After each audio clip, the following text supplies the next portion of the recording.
তো বন্ধুরা, good morning.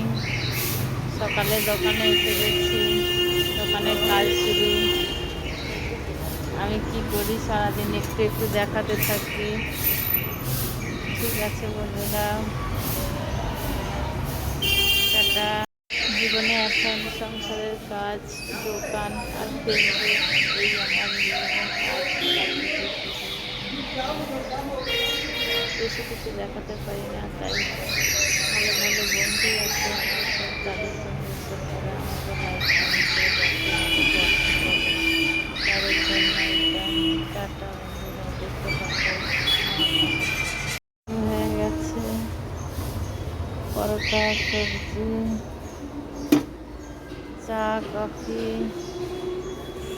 কি করছি সারাদিন একটু একটু দেখাচ্ছি বন্ধুরা।